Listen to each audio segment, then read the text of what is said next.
بسم اللہ الرحمن الرحیم۔ ناظرین السلام علیکم، میں ہوں آپ کا میزبان صاحب شاکر وفاقی۔ دارالحکومت اسلام آباد سے کچھ تازہ ترین خبریں آپ کے ساتھ شیئر کرتے ہیں،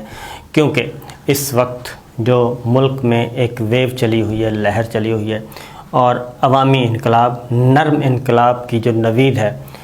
وہ سنائی دے رہی ہے، اور لوگ پرامن طور پہ اپنا احتجاج ریکارڈ کروا رہے ہیں قومی نغموں کے ساتھ اور قومی ترانے کے ساتھ۔ کسی قسم کا تشدد نہیں کر رہے، کسی قسم کا کوئی وائلنس کی طرف نہیں جا رہے، بلکہ پرامن طور پہ آتے ہیں، اور یہ آ رہے ہیں سابق وزیر اعظم عمران خان کی کال پہ۔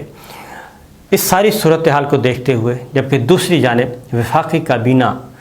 آج تشکیل پائی ہے، چون چون کا مربع، بھانمتی کا کنبہ، یہ جو آیا ہے اور کثیر الجماعتی اتحاد معرض وجود میں آیا ہے، اس سے بھی لگتا ہے کہ معاملات کوئی اتنے اچھے نہیں ہیں، اور یہ گورنمنٹ کتنا عرصہ چلے گی اس کے بارے میں اب کوئی دو رائے نہیں ہے کہ یہ جتنا عرصہ بھی چلے گی یہ اس سے بھی زیادہ مجبور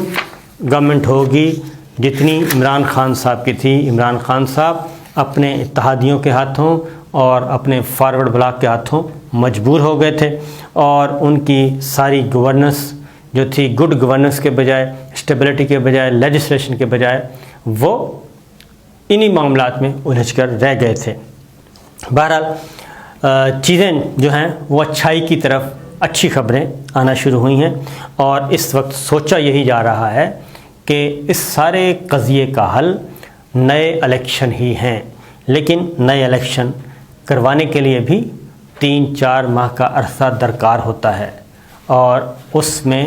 الیکشن کمیشن نے الیکشن کی تیاریاں کرنی ہوتی ہیں، اور ساتھ ہی ساتھ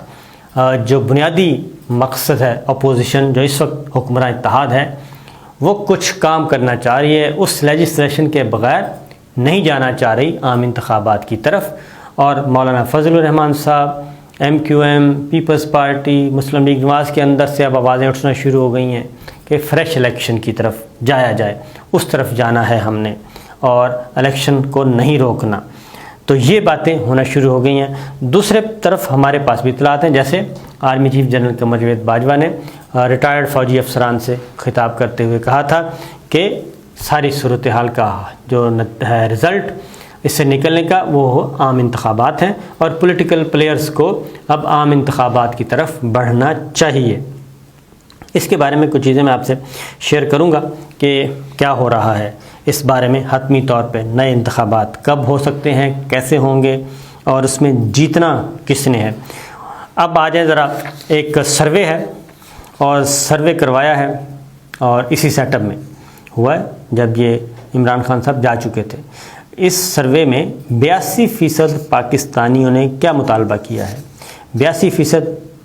پاکستانیوں نے مطالبہ کیا ہے نئی حکومت سے کہ مہنگائی پر قابو پایا جائے، مہنگائی نہیں ہونی چاہیے۔ اور پاکستان کے سروے میں 47% پاکستانیوں نے غربت میں کمی، 41% نے نئی حکومت سے روزگار کے مواقع پیدا کرنے کی امید لگا لی، اور 35% پاکستانی گیس کے نرخوں میں کمی چاہتے ہیں، 34% ٹیکسوں کی شرح گھٹانے چاہتے ہیں، پیٹرول کی قیمتیں کم کروانا چاہتے ہیں، اور ملک کو معاشی بحران سے نکالنے کے لیے 24% پاکستانیوں نے چین اور 19% نے سعودی عرب سے مدد لینے کا مشورہ بھی دیا۔ اب یہ ہے وہ سروے، یہ ہے پبلک پلس جو آئی ہے۔ اب موجودہ گورنمنٹ سے مہنگائی ختم نہیں ہونی، اس کی ریزن ہے کہ IMF کے ساتھ انہوں نے دوبارہ مذاکرات کا فیصلہ کیا ہے اگلی قسط لینے کے لیے، اور IMF کے ساتھ جو مذاکرات ہونے ہیں ان کی جو شرائط ہیں اس میں گیس کی قیمتیں بڑھائی جانی ہیں، بجلی کی قیمتیں مزید بڑھائی جانی ہیں، اور پیٹرولیم پرائسز کو تو آسمان کو چھونے کا خطرہ ہے۔ 200 روپے سے زیادہ فی لیٹر پیٹرولیم کی قیمتیں جانے کا خطرہ موجود ہے، اور روزگار کے مواقع، شارٹ ٹرم گورنمنٹ ہے، اس میں کتنے روزگار کے مواقع پیدا ہوں گے، یہ ساری چیزیں جو ہیں وہ جا رہی ہیں اپوزٹ سائڈ پہ، اور پازیٹیو سائڈ کے بجائے اپوزٹ سائڈ پہ جا رہی ہیں۔ اور میں سمجھتا ہوں کہ یہ جو کچھ ہوا عمران خان صاحب کے ساتھ، یہ ایک نعمت خدا بندی ہی سمجھنا چاہیے کہ اکانومی کی حالت، اور میڈیا پہ جو نیریٹو آ رہا تھا اپوزیشن کا، مہنگائی مارچ، یہ مارچ، وہ مارچ، ٹوٹل یہ تھا، لیکن یہ جو امپورٹڈ تحریک عدم اعتماد آئی ہے، اور میمو حکومت جس کے نتیجے میں مارز وجود میں آئی ہے، اس کے بعد اب صورتحال بالکل الٹا چلی گئی ہے۔ عمران خان صاحب کو موقع ملا کہ جو نظام میں وہ کیا کہنا چاہیے پورے کا پورا سسٹم کس طریقے سے یرغمال اور مفلوج اور مجبور ہو جاتا ہے،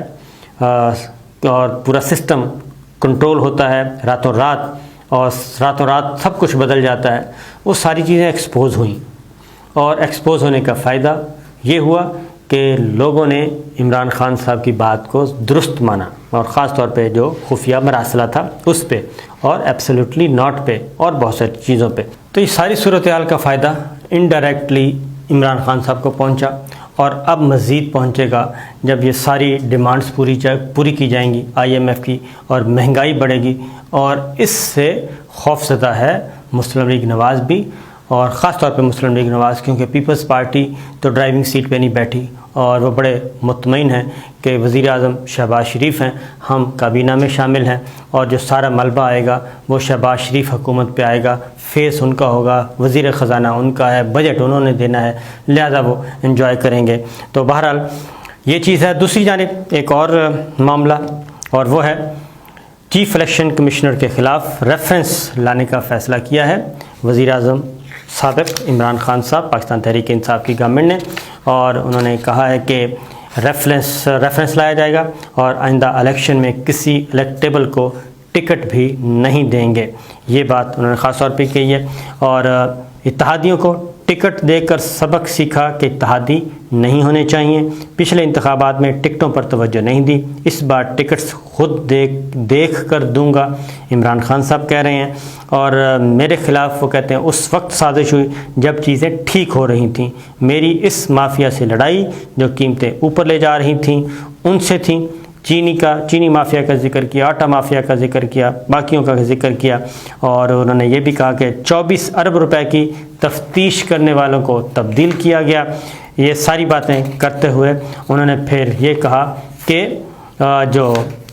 چیف الیکشن کمشنر کی تعیناتی جو ہے وہ آزاد باڈی کے ذریعے ہونی چاہیے۔ موجودہ چیف الیکشن کمشنر کی تعیناتی پر ڈیڈ لاک پیدا ہو گیا تھا، اس وقت اسٹیبلشمنٹ نے تعیناتی کے لیے ڈیڈ لاک ختم کیا،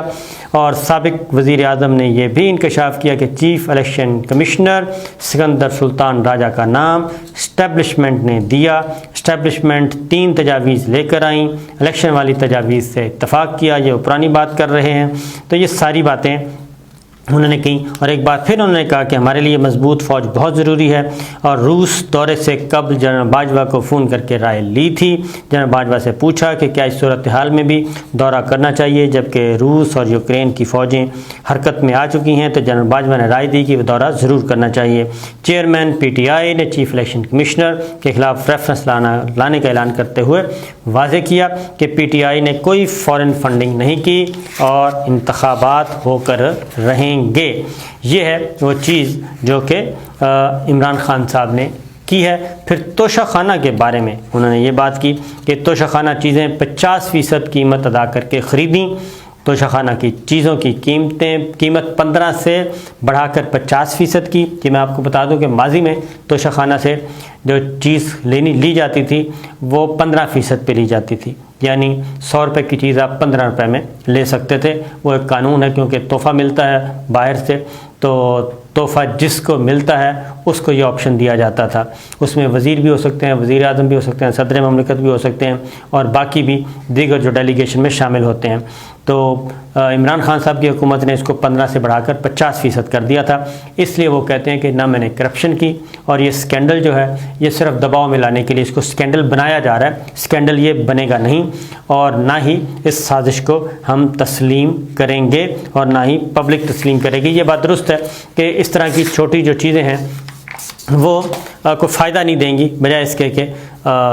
اس میں مزید اس میں ہو جائے کشیدگی۔ پھر چیف الیکشن کمشنر کے معاملے میں عمران خان صاحب نے جو بات کی، میڈیا نے اس کو مس رپورٹ کیا، اور مس رپورٹ کرنے کے بعد پھر دوسری سے جواب آ گیا، اور یہ معاملہ ایک قضیے کی طرف جا رہا ہے۔ ایک خبر آپ سے اور شیئر کرتے ہیں جی، وہ ہے وزیر اعلیٰ پنجاب عثمان بزدار، سب گھر جا چکے ہیں، لڑائی ہو چکی، کھنے سیکے جا چکے، ہڈیاں توڑی جا چکی، اور لوٹے چل گئے، پولیس داخل ہو گئی، ایوان میں آ گئی، اور ابھی تک نئے وزیر اعلیٰ کا انتخاب نہیں ہو سکا۔ وزیر اعظم گھر چلے گئے، اسپیکر نیا آ گیا، اور گورنر صاحب جو ہیں وہ مستعفی ہونے کے چکروں میں ہیں، لیکن جس کا جھگڑا تھا عثمان بزدار صاحب کا، وہ ابھی بھی وزیر اعلیٰ ہیں۔ اور گورنر پنجاب عمر سرفراز چیمہ صاحب نے ایک نئی بات کر دی ہے۔ نمبر 1، وہ وزیر اعلیٰ حمزہ کا جو انتخاب ہوا ہے وہ انہوں نے اس کو ماننے سے انکار کر دیا ہے۔ انہوں نے کہا یہ انتخاب درست نہیں ہے، اور میں کوئی غیر آئینی اقدام نہیں کروں گا، اور میں حلف بھی نہیں لوں گا حمزہ شہباز سے۔ اور اس سلسلے میں ایڈوکیٹ جنرل سے رائے طلب کر لی ہے۔ دوسری جانب انہوں نے ایک اور بات کر دی ہے، وہ بات حقیقی طور پہ درست ہے، اور وہ ہے کہ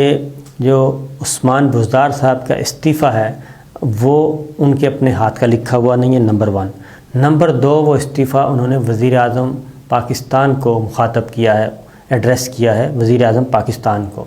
تو یہ دونوں ہی غیر آئینی اقدام کیے ہیں، ایک تو ٹائپ ہے، اور دوسرا یہ وزیر اعظم پاکستان کو لکھا ہے۔ گورنر